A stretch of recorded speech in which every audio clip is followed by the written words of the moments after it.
lunes a viernes, escuche en la FM a Andrea Bernal, Fernando Quijano Velasco, Cristina Plazas, William Calderón, Azuri Chamá y la dirección de Luis Carlos Vélez. De lunes a viernes en la FM.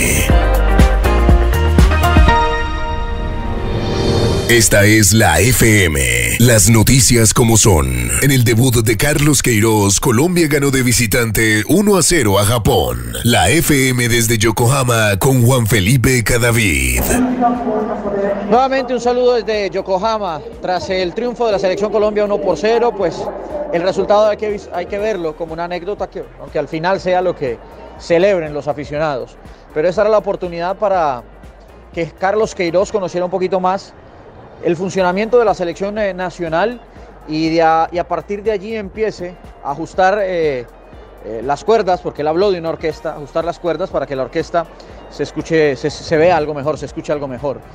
Apenas normal, en mi concepto, respetando el de los demás, lo que se vio en el terreno de juego, una Colombia con problemas con la pelota, sobre todo en la primera parte, puso dos volantes de primera línea que son buenos en contención, no tanto así en generación de juego, y Japón simplemente con el orden defensivo y retrocediendo unos metros nos maniató y nos hizo ver mal con el balón.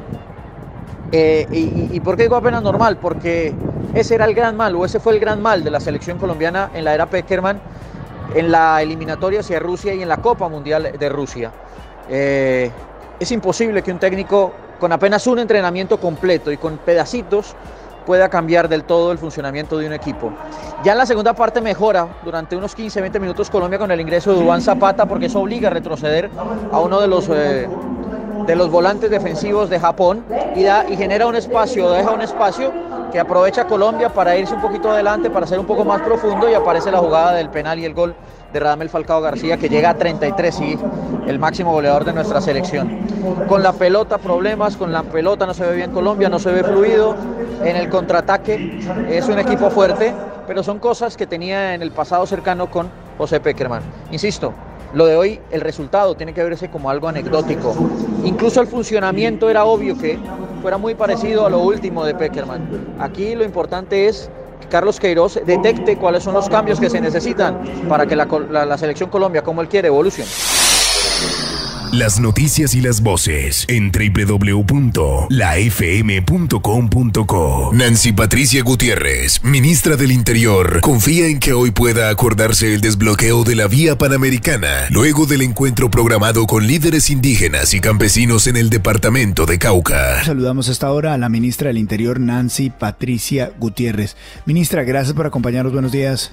Buenos días, Luis Carlos. Un saludo para todos ustedes. Ministra. Así. Usted es la presidenta en este momento, porque el presidente está de viaje. O sea que los indígenas están hablando con la presidenta designada. En ese marco, ¿cómo están las cosas? ¿Cómo están avanzando estas negociaciones? Bueno, lo más importante, ayer dimos inicio a las conversaciones. Fue una conversación muy sincera, donde se pusieron de presente todas las circunstancias de garantías. Y bueno, instalamos una mesa que tiene que continuar ahora, temprano. La primera mesa es justamente el tema de derechos humanos y de las garantías. Entonces, en marco de ese tema estaremos arrancando hoy la conversación de la mesa. ¿Cómo ve el clima de las negociaciones, ministra? ¿Ha ido cediendo la intención o por lo menos el ímpetu de los indígenas cuando la ven a usted, que es la presidenta designada en este momento, que los ministros están ahí, incluso su situación en este momento que está un poco enferma, y aprovecho para agradecerle su generosidad? ¿Se está bajando un poco la violencia, por lo menos en lo que se sentía inicialmente? Había quizás una desconfianza de parte de las autoridades de los pueblos indígenas porque no quedó incorporado dentro del texto del proyecto, sino que quedó como un anexo. Es decir, inicialmente no estaba dentro de las bases del plan, sino en un anexo que tenía el capítulo étnico, donde estaba el tema de los indígenas y de los pueblos rom, y de otro lado las comunidades negras, afrocolombianas, raizales y palenqueras. Entonces la solicitud de ellos fue incorpórese al texto del plan de desarrollo. Se hizo en la ponencia y yo creo que esto fue una demostración que el gobierno, el único interés que tiene definitivamente es el de cumplir. Señora ministra, en las últimas horas pues estuvimos conociendo también las declaraciones del ministro Carrasquilla sobre el plan de desarrollo. Algunos medios de comunicación incluso amanecen esta mañana diciendo se ahogó el plan de desarrollo. El ministro estaba molesto, dice que no van a ceder a los chantajes que se están tratando de hacer desde el Congreso. El periódico El Espectador, por ejemplo, titula hoy "Tambalea el plan de desarrollo". ¿Cómo vio usted la falta de quórum ayer? Pues a ver, Luis Carlos, realmente coincidió con el final de una semana que además tiene un puente de por medio. Yo creo que toda la discusión en torno al tema de las objeciones presidenciales pues ha distraído la atención del Plan Nacional de Desarrollo, pero bueno, confiamos en que hoy haya quórum y salga adelante el primer debate del Plan de Desarrollo. Uy, ministra, pero si no estuvieron ayer adelantándose al puente, menos hoy. Bueno, a ver, al Congreso pasa eso, que alguien se confía porque los otros están, o no llega alguien porque cree que su presencia no es definitiva. Puede ser que haya ocurrido esa situación y bueno, y que tomen conciencia. Bueno, ministra, esa dificultad que vemos que está enfrentando el gobierno, la bravuconada del ministro de Hacienda ayer golpeando el escritorio, no nos vamos a dejar chantajear. ¿Le están pidiendo mermelada? De frente. ¿Están pidiendo mermelada? ¿Eso es lo que está pasando? No, lamentablemente por estar en el Cauca no estuve claro. En estos días allá. No, pero eso no hay que estar presente en el Congreso, ministra, eso es una llamadita. Usted sabe cómo se mueven los hilos en la Comisión Tercera. Claro, eso es una llamada, una asiste, mire, ministra, acuérdese que ustedes están con esto. Mejor dicho, ¿cuántos congresistas están en esa tarea pidiéndole puestos al gobierno para aprobar el plan de desarrollo? Ministra, de frente. Yo vuelvo y digo que frente al Congreso, aquí esto es de altas y bajas. Muchas veces no hay el quórum, muchas veces no se consigue que pase un proyecto, pero a la larga yo sé que reaccionan los congresistas y estoy segura que hoy va a pasar ese proyecto en primer debate. No, Luis Carlos, la ministra es muy prudente, absolutamente delicada en eso. Tiene que tener la cintura. Claro, pues tiene que tener es lo que el margen. Tiene que tener la cintura. Pero haga las preguntas que sí, quiera. pero lo claro, Luis Carlos, Fernando, es que lo que está pasando allá adentro es: esto no se mueve si no hay mermelada. Ministra, no quiero que se quede sin voz para sus reuniones más adelante, ni mucho menos. Solamente una última pregunta, ministra. Esto de las objeciones del presidente Iván Duque, las declaraciones que dio la Corte ayer y que deja claro que el Congreso es el que tiene que hablar. Y si esto ocurre, entonces, ¿cómo ve usted las fuerzas que hay ahorita en el Congreso? El presidente ha sido muy vehemente en decir: nosotros como gobierno cumplimos con la obligación de presentarle al Congreso las iniciativas en uno u otro sentido, las iniciativas en los proyectos de ley, la iniciativa del gobierno en cumplimiento de sus facultades frente a las objeciones, y es el Congreso el que toma la decisión. Ministra, pues muchísimas gracias por darnos algunos minutos aquí en la FM y que se mejore, ¿no? Taparse el cuello cada vez que sube en el avión, boca cerrada, y pues trate de no hablar hasta que se encuentre con los indígenas. Ministra, muchas gracias. Bueno, a ustedes mil gracias, que tengan un buen día. Gracias. Eso de boca cerrada. Gracias, Luis Carlos. Sí, señora, mil gracias, muy amable. Las noticias con Luis Carlos Vélez en la FM. Angélica Lozano, senadora de la Alianza Verde, entregó detalles del encuentro entre Gustavo Petro y los demás integrantes de los partidos de oposición, tras la polémica por la no aparición de Petro en la primera réplica televisada al gobierno. Está con nosotros la senadora de la Alianza Verde, Angélica Lozano. Senadora Lozano, gracias por acompañarnos, muy buenos días. Buenos días. Senadora, gracias por acompañarnos. La estamos llamando porque, pues, todos fuimos testigos de la discusión en redes sociales por quién estuvo o no en la fotografía de la réplica, y vainazo por acá, vainazo por allá, pero ustedes finalmente tuvieron una reunión en las últimas horas para aclarar la situación. ¿Cómo le fue, senadora? ¿Qué tal estuvo la reunión? Muy bien, la gente hablando se entiende. Fue un almuerzo de miembros de la oposición, de todos los partidos, que somos varios, distintos, autónomos, independientes.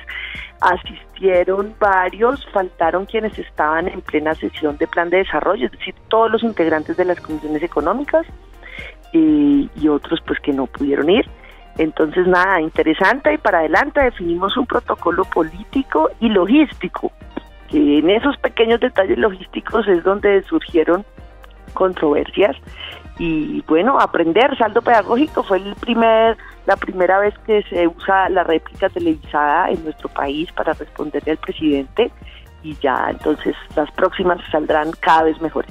Sí, claro, era la prueba de fuego, la primera, y eso pues tiene dificultades. ¿Cómo les fue, doctora Angélica, hablando con Petro, que estaba muy molesto con el tema, el reclamo de que no lo tuvieron en cuenta, de que no lo tenían en el grupo de chat? ¿Se limaron asperezas? ¿Quedó el tema superado? ¿Qué pasó? Yo siento que sí, que quedó superado. Pues todos estuvimos informados, los demás. Yo, por ejemplo, tampoco estuve en la locución, pero sabía. Entonces, pues dije, bueno, bonito, háganlo bien. Yo estoy lejos, no alcanzo a llegar, igual Ángela María Robledo. Entonces, nada, cosas pequeñas, cosas así logísticas, determinan y tienen una incidencia política. Entonces todo aclarado. Este arranque fue además muy poderoso porque lo estrenó una mujer joven, brillante, orgullo verde, orgullo personal mío, de Claudia López, y mío porque sabiendo de su capacidad y calidad nos la jugamos por ella hace más de un año. Entonces hubo gran generosidad de parte de los partidos de izquierda, del Polo, senadora, de la Colombia Humana y de las mismas FARC al ceder el espacio para el verde. Señor. Senadora, yo tengo una inquietud, y realmente es una inquietud histórica, una inquietud crónica, como diría William Calderón, y esa inquietud es: ¿por qué es tan difícil que los senadores, no todos, y la saco a usted también, por qué no trabajan? Es decir, se espera que hoy se discuta el Plan Nacional de Desarrollo. Ayer no llegaron. Hoy podemos apostar que tampoco llegan. El sábado, pues siendo puente, ¿quién va a trabajar? Pues son los personajes que ganan su salario del erario público y no van a trabajar. Yo no alcanzo a reconocer la voz de quien pregunta. Fernando Quijano, senadora. Fernando Quijano. ¿Cómo ha estado? Maestro económico. Sí, gran abrazo. Muy bien. Los colegas verdes, por responsabilidad, por ser serios, dijeron, nosotros no podemos votar esto a ciegas y sin leerlo, y dejaron constancia que se retiraban, porque tuvieron menos de 24 horas para estudiar un texto de alta envergadura. Le hablo de sí por los verdes e incluso por los otros colegas de la oposición, David Racero, Gustavo Bolívar, Aida Bella, actuaron por la misma razón. Ellos han estado allá en la jugada desde que arrancó todo el proceso de plan de desarrollo en enero. No sé si haya otras ausencias de otras bancadas que más que por lectura sea por otro entendimiento. Senadora Andrea Bernal la saluda, ¿cómo está? Yo quiero volver un poco a lo de Gustavo Petro para saber en qué están, porque ese malestar de Petro sobre la contrarréplica parecía como una pataleta, es que me hace recordar a mi niño de 4 años a veces, pero es solo una excusa al final. Es decir, ¿hay más? ¿Cómo está esa relación? ¿Qué se está esperando del apoyo de Gustavo Petro para pues la candidatura de Claudia o la que sea? ¿Cómo está esa relación en realidad? La actitud en la reunión yo creo que fue buena, yo creo que nos hablamos clarito, con las claridades necesarias. También le propusimos que incluya a alguien al chat, algo tan menor, pero sí, que haya un asesor suyo, que lo tenga al tanto de todo, ya que él decide no estar en chat, eso es un privilegio.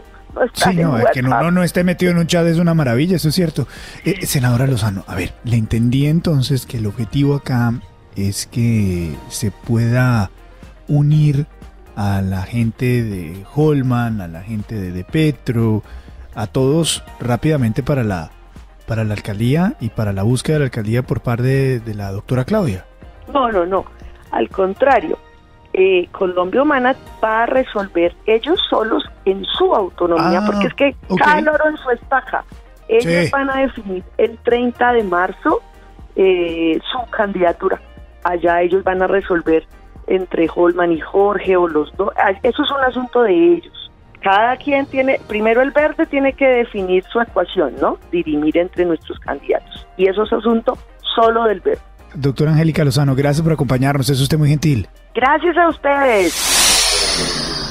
En Colombia, la FM. Gustavo Limongi, abogado defensor del diputado y jefe de despacho de Juan Guaidó, Roberto Marrero, afirmó que aún desconocen los argumentos de las fuerzas judiciales del régimen de Nicolás Maduro para detenerlo. Está con nosotros el doctor Gustavo Limongi.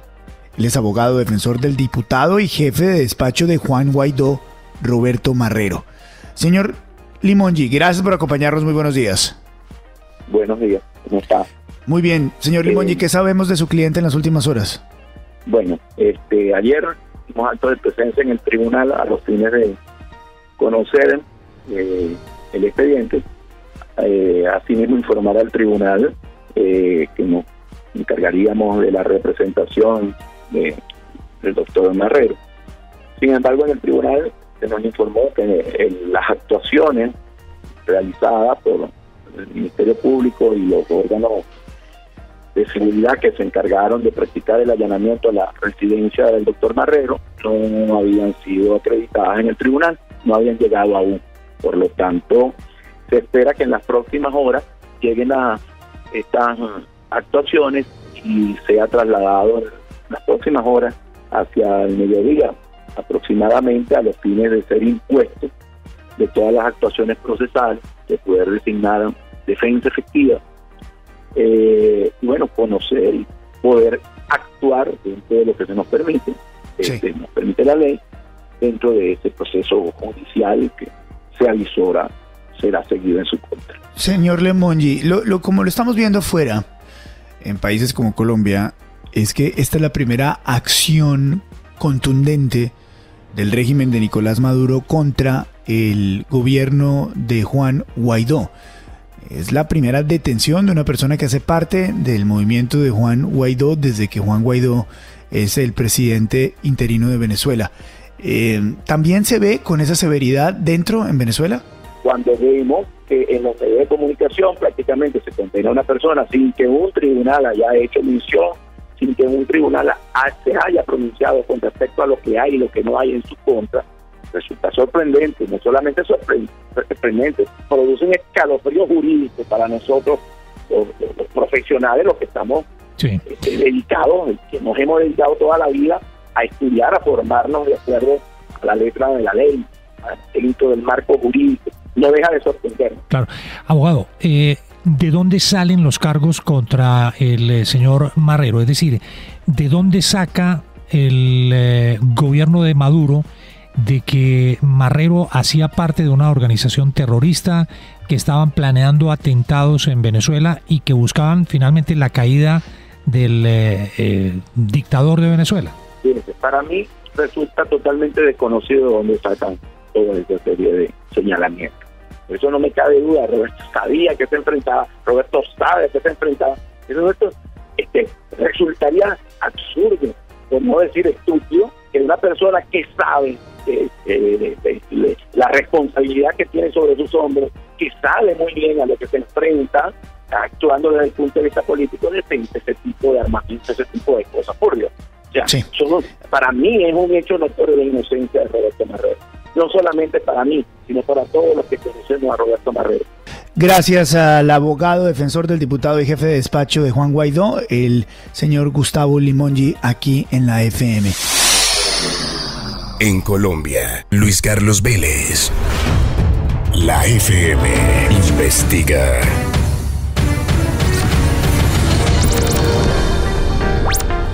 Seis de la mañana, 38 minutos en la FM.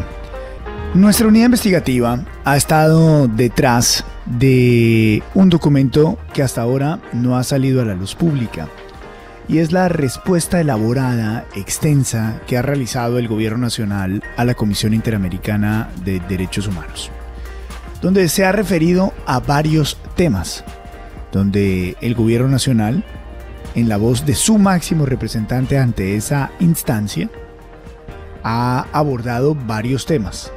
Y el tenor, la fuerza, la vehemencia de las respuestas son contundentes. Ana María, ¿tiene usted los detalles en nuestra mesa de investigaciones sobre la respuesta del gobierno colombiano? Buenos días. Buenos días, Luis Carlos. Le comento que en esta carta hay una noticia de carácter político y está la noticia que tiene que ver con la ley estatutaria para la Jurisdicción Especial para la Paz. Comencemos por esta, porque el embajador ante la Organización de Estados Americanos, Alejandro Ordóñez, pues en su respuesta al informe sobre la situación de derechos humanos en Colombia que hace la CIDH, él recalca la demora que tuvo la Corte Constitucional en publicar la sentencia del control de constitucionalidad sobre la ley estatutaria de la JEP.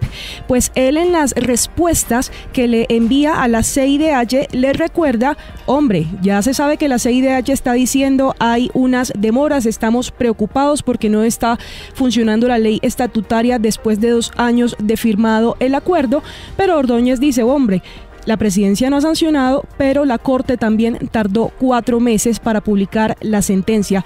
Usted sabe que el comunicado lo habían enviado el 15 de agosto y Ordóñez pues le recuerda a la CIDH que toma atenta nota a esta dilación de la Corte Constitucional. Pero en la noticia política le comento, Luis Carlos, que en nombre del Estado colombiano, Alejandro Ordóñez Maldonado salió en defensa de un trino del expresidente Álvaro Uribe Vélez contra el periodista Daniel Coronel. Este trino fue cuestionado por la CIDH en el capítulo sobre protección de periodistas del más reciente informe sobre Colombia. Este organismo cuestionó como un ataque a la prensa el hecho de que el senador del Centro Democrático insinuara represalias contra Daniel Coronel en temporada electoral. Dice la CIDH, abro comillas, algunos ataques contra la prensa reportados habrían tenido como protagonistas a funcionarios públicos y miembros de la fuerza pública. Asimismo, a través de una publicación en Twitter el 18 de marzo, el senador Uribe insinuó la adopción de represalias contra el periodista Daniel Coronel y Noticias 1 en caso de que el candidato presidencial de su partido ganara las elecciones nacionales. Ordóñez Maldonado le respondió a la CIDH a través de una carta con fecha del 14 de marzo de este año que tiene en su poder la FM. Él hace énfasis de que él pues habló en nombre del Estado colombiano, abro comillas, dice Ordóñez. El Estado considera que la Comisión Interamericana no debería realizar conjeturas a partir de publicaciones en la red social Twitter susceptibles de ser sacadas de contexto. La CIDH califica a priori los pronunciamientos como una adopción de represalias sin que ese haya sido necesariamente el propósito del mensaje. Pues aquí estamos viendo un claro reproche y regaño del embajador Ordóñez a la actividad de la CIDH. Ahí lo que le está diciendo Luis Carlos, el doctor Ordóñez, el embajador de Colombia ante la OEA, a la CIDH, es que no tiene por qué ponerse a interpretar mensajes en redes sociales como algo que sea una amenaza, que es el reproche que le está haciendo. Pero algunos van a interpretar esto como que el Estado colombiano, el señor Ordóñez, está defendiendo también a Uribe. Claro, le está haciendo el favor al senador Uribe, eso sí es clarísima la interpretación. Y recordemos que el Estado hace intervenciones en los procesos que llegan tanto a la CIDH como a la Corte IDH y pues ya aquí digamos que está perdiendo la imparcialidad. Sí, ahí esa defensa del Estado colombiano no suena muy correcta cuando se menciona al expresidente Álvaro Uribe en esa instancia. Le va a generar problemas a Ordóñez. Por supuesto que le va a generar algunos problemas y algunas, pues de todo, ¿sí? ¿No? Pues que eso crece luego. Ana María, gracias. Son las 6 de la mañana, 49 minutos en la FM. La FM, las noticias como son. Fidel Cano Correa, director de El Espectador, recordó cómo ha sido el trabajo de este diario que hoy está celebrando 132 años. Está con nosotros don Fidel Cano, director del diario El Espectador, el diario más antiguo del país. 132 años está celebrando hoy, el 22 de marzo. El diario El Espectador es un diario, uno de los más queridos por los colombianos. Y la familia Cano ha estado frente a ese periódico toda su vida, prácticamente toda su vida. Y don Fidel es el que lleva la bandera de este periódico que todos los días nos sorprende con noticias, con una edición impecable los fines de semana, extensa, inteligente, divertida y analítica. Don Fidel, muchas gracias por acompañarnos, muy buenos días. Hola, buenos días, Luis Carlos, todos allá y la audiencia. Muchas gracias, don Fidel. 132 años, ¿no? Pues sí, realmente es un ejemplo, yo creo, para todo el mundo, llegar a 132 años y además después de pasar tantos obstáculos. Yo creo que es de celebrar esta historia del espectador, yo creo que ha ido de la mano de la del país y siempre es bueno celebrar que siga vigente y fuerte. Este año, don Fidel, se cumplen 30 años del atentado también del cartel de Medellín contra el diario con un carro bomba, o sea, un camión bomba.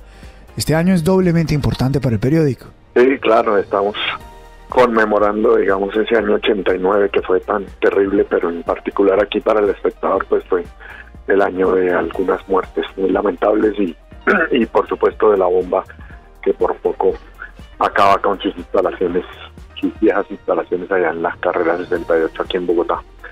Entonces, por eso, digamos, hemos querido insistir en el seguimos adelante para celebrar este año, porque creo que es un ejemplo un poco de lo que es Colombia, de cómo a pesar de tantas adversidades, pues seguimos adelante. Y hoy, 30 años después de aquella bomba que al día siguiente pudimos titular en nuestra primera página, así seguimos adelante, a pesar de que ya parecía que era el final, y ver hoy el espectador de nuevo fortalecido y de frente y aportando a este país, pues realmente es una historia un poco la historia de Colombia, de mucha gente que ha sufrido adversidades y sale adelante y digamos que de esa manera hemos querido celebrar. Así va a ser nuestra edición que estamos empezando a mover desde hoy en nuestras plataformas digitales, pero que en el impreso circulará el próximo martes. ¿Ese bombazo es el momento más duro del periódico? Uy, difícil, ha pasado el espectador por tantas cosas difíciles, pero yo sí creo que fue un momento culminante. O sea, yo recuerdo ese día en que creo que todos los que trabajamos en ese momento llegamos a ese edificio y pensamos que había sido el final, y sin embargo, pues de la manera como, no sé, yo recuerdo como los periodistas, alguien llegó con escobas y todo el mundo empezó a barrer y todo el mundo empezó a decir que era imposible pues que hasta aquí llegara todo, y don José Salgar en aquel momento cogió un grupo de periodistas y dijo: esta noticia la tiene que llevar el espectador mañana, y la gente de producción se puso a tratar de poner en funcionamiento la rotativa. Solamente se pudo activar una unidad, pero ese hecho de que al día siguiente saliera ese periódico de blanco y negro, pero con ese titular adelante, que dimos adelante, fue realmente como un renacer de este periódico, y que yo creo que de ahí en adelante le ha marcado, digamos, su sendero. Fidel Cano, le saluda Fernando Quijano. ¿Cuál es el futuro del periódico? ¿Qué planes tiene para los próximos, digamos, 5 años? Evidentemente que el futuro pues va a ser digital, no sé en cuántos años, pero estamos tratando de prepararnos para eso. Obviamente ahí hay muchas incógnitas, digamos, en cómo va a ser el negocio, de qué manera, ahora que digamos que las grandes platas de la publicidad se las han llevado los monstruos de Facebook y Google y YouTube y todos estos, pues a los medios les toca reinventarse y ver de qué manera su contenido pues vale. Señor Cano, Andrea Bernal lo saluda. ¿Usted cree que hay una crisis del periodismo? Hay colegas en el mundo entero, en Colombia incluso, que dicen que ya no se debe estudiar periodismo, y es el mensaje que le están dando a los jóvenes, que no se debe, que se acaben las facultades de periodismo en las universidades, que no se estudie periodismo porque ya no hay espacio para eso. Yo creo que el periodismo hoy en día es más necesario que nunca. Cuando se empieza a igualar la verdad con la mentira, pues uno requiere de profesionales que estudian el manejo de la información y cómo se puede buscar la verdad, por lo menos a través de esta profesión. Pues don Fidel, agradecerle y felicitarlo por estos 132 años, que sean muchísimos más, para usted, su audiencia, su gente, sus periodistas, sus nuevas innovaciones digitales. En lo personal, agradecerle por estos años que me ha permitido acompañarlo usted en su periódico los lunes. Muchas gracias. Muchas gracias a ustedes. Yo ahí le iba a preguntar a Fidel, ¿cómo le iba con un columnista que se llama Luis Carlos Vélez? Como pues que no diga nada, don Fidel. Los directores, en teoría, somos los jefes de los columnistas. Entonces, ¿cómo le va con este columnista? Tengo buen jefe. Los columnistas son dioses, decía alguien por ahí. No, pues nada, yo no intervengo en sus contenidos, pero obviamente Luis Carlos tiene una gran audiencia y es una columna que se mueve muy bien todos los lunes. Don Fidel, muchas gracias. Un abrazo enorme. Usted muy gentil. Bueno, que estén bien. Chao. Mucha suerte. Gracias. Las noticias de Bogotá, primero en la FM. Leonardo Ramírez, papá de Luna, una menor que junto con otra de nombre Valentina habían desaparecido en Soacha y que fueron encontradas, habló sobre los indicios de que habrían intentado suicidarse. William, ayer quedamos sorprendidos con un caso importante, un caso que nos dejó asustados, y era el de dos primitas que desaparecieron de sus casas, se fueron, dejaron una nota que no querían vivir más. Sí, las dos niñas de Soacha. ¿Se acuerda del caso? Claro, las dos niñas de Soacha de 13 y 14 años que simplemente dejaron un mensaje cada una en su casa que pues se iban a quitar la vida. Pues aparecieron, William. Pues siquiera. Aparecieron. Siquiera porque la tragedia por la que estaba pasando su abuela y su mamá y sus padres era inenarrable. Leonardo Ramírez es el papá de Luna. Don Leonardo, gracias por estar con nosotros. Buenos días. Buenos días. Don Leonardo, ¿qué fue lo que pasó con Luna? ¿Qué fue lo que pasó con Valentina? Bueno, pues no, tenemos la noticia está en que las niñas no asistieron al colegio, vinieron aquí a la casa, pues intentaron suicidarse con un cable de una extensión. Bueno, pues tal parece que el tema radica en que las redes sociales de las chicas están metidas por ahí en un grupito y no sé cuál es el tema, pero pues decidieron como acabar con sus vidas. Entonces, pues no, las recomendaciones a los padres que estén pendientes de los chicos en el tema del Facebook y todas las redes sociales, porque no sé qué están pensando y ya pues tienden hasta atentar con su propia vida. Pues ese es el tema como tal. Entonces, lo que estoy tratando de entender es que cuando intentaron eso, después desaparecieron. ¿Se fueron a dónde? Sí, pues salieron, cogieron un bus, lo primero que pasó fue un Abastos y llegaron precisamente a la zona de Abastos y estuvieron allá toda la tarde y según el reporte se quedaron durmiendo en un parque de un conjunto residencial que el guarda de seguridad les dio permiso de quedarse ahí. Y al otro día pues se comunicaron nuevamente por redes y por medio de los compañeritos las pudimos triangular y encontrarlas. ¿Y en este momento cómo es su estado? ¿Cómo se encuentran? No, pues las niñas están ahorita en valoración por parte de la EPS.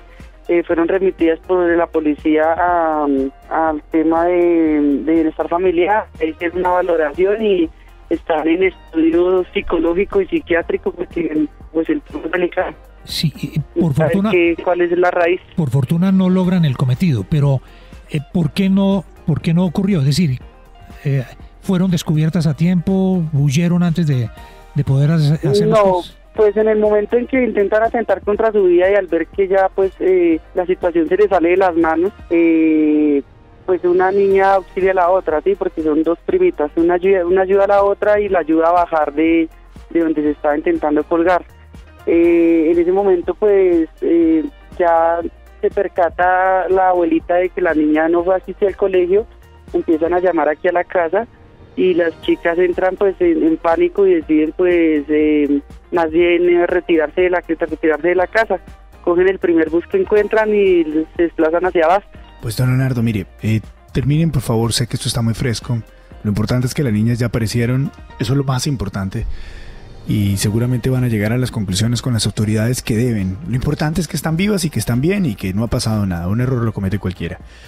Pero sí, cuando terminen de planchar esta situación, con mucha ayuda psicológica, con mucho acompañamiento, si es un caso de redes sociales y si esto se confirma, le agradeceríamos que nos responda a la llamada para poder alertar a la ciudadanía y que estén muy pendientes de sus hijos porque este tipo de cosas pueden pasar.